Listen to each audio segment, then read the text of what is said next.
لہٰذا ہم اور آپ سمجھتے ہیں کہ پتہ نہیں آج کی دنیا بڑی ماڈرن دنیا ہے، اس بات نا، جتنے ہم ظاہری طور پر ماڈرن ہوتے جا رہے ہیں اتنی ہماری جاہلیت شدید ہوتی جا رہی ہے۔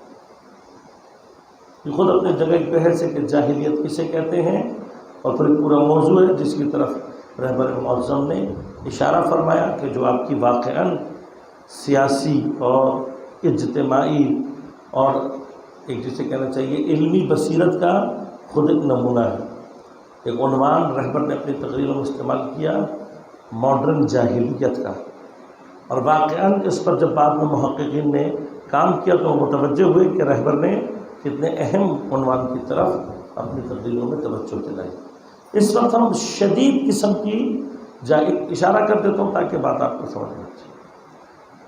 پیغمبر گرامی اسلام حضرت محمد صلی اللہ علیہ وسلم حضرت کا ارشاد ہے، آپ نے فرمایا بعثت بین الجاہلیتین، میں دو جاہلیتوں کے درمیان مبعوث کیا گیا، وجاہلیت الاخری اشد من جاہلیت الاولی، جو بعد والی جاہلیت ہے وہ پہلی والی جاہلیت سے زیادہ شدید۔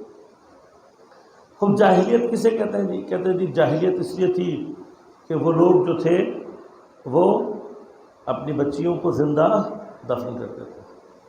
وہ جاہلیت کا شکار کیوں تھے؟ وہاں پر برہنگی تھی۔ جاہلیت کا شکار کیوں تھے؟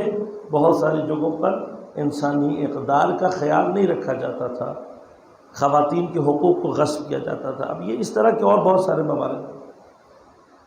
وہ جتنے موارد ہیں آج لا کر انہیں موارد کو آپ تلاش کریں گے تو آپ کو پتہ لگے گا کہ ان کی شدت اس سے کئی گنا زیادہ ہو چکی ہے، گرچہ اس کی شکل تھوڑی سی تبدیل۔ اتنے جاہل عرب نے اپنی بیٹیاں زندہ دفن نہیں کی ہیں جتنی ماڈرن جاہلیت کے پڑھے لکھے افراد جتنی شدت سے انہوں نے اپنی بیٹیوں کو ماں کے پیٹ میں مارا۔ فرق صرف کیا ہوا ہے، ان کو پتہ نہیں، ان کو پیدا ہونے کے بعد پتہ لگتا تھا تو بیٹی کو مارتے تھے، ایسا ہی ہے نا۔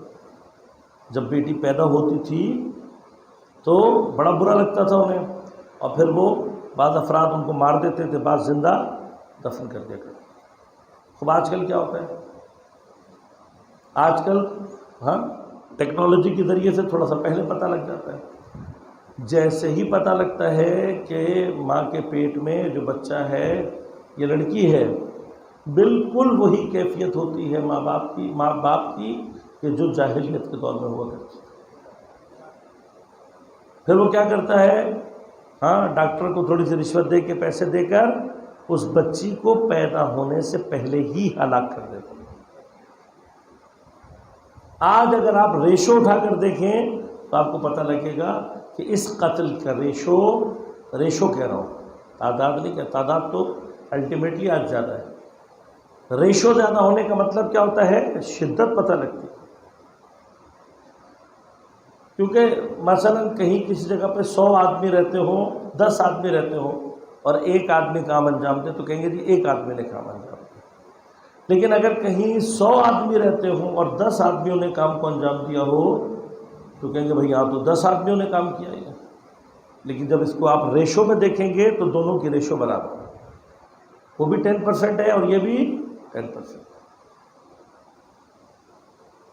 کسی چیز کی بھی انٹینسٹی کو جب دیکھنا جاتا ہے تو بعض اوقات تعداد میں نہیں دیکھا جاتا، ریشو کے ذریعے سے دیکھا جاتا ہے۔ لہذا آج کے دور میں بچیوں کو قتل کرنے کا جو ریشو ہے وہ عرب جاہلیت کے دور سے بہت زیادہ، اور اس میں پھر عرض کر دوں کہ صرف ہم نہیں، پوری دنیا میں مسائل ہیں یہ، یعنی یہ بیٹی کا مسئلہ صرف ہمارے ملک پاکستان میں ہندوستان میں نہیں ہے، اس میں پوری دنیا میں بچوں کو اسی طرح سے ہلاک کیا جاتا ہے۔ وہ فحاشی کیا کرتے تھے؟ اس وقت دنیا فحاشی کی جس سطح پر ہے اس سے پہلے کبھی اتنی فحش نہیں۔ وہ جاہل تھے کیونکہ وہ برہنہ مثلا کیا کیا کرتے تھے؟ طواف کیا کرتے تھے، اور آج برہنگی اس سطح پر ہے کہ جس کو میں اور آپ تصور بھی نہیں کر سکتے۔ خواتین کا استحصال جتنا آج کی ماڈرن دنیا میں ہو رہا ہے اس سے پہلے کبھی نہیں۔ یہ جو ویسٹ آزادی کے جھوٹے نعرے لگاتا ہے، خواتین کے حقوق کے جھوٹے نعرے لگاتا ہے، ویسٹ نے جتنا خواتین کو دنیا میں ذلیل کیا ہے آزادی کے نام پر، اس سے پہلے کبھی بھی عورت خواتین اس قدر ذلیل نہیں کی۔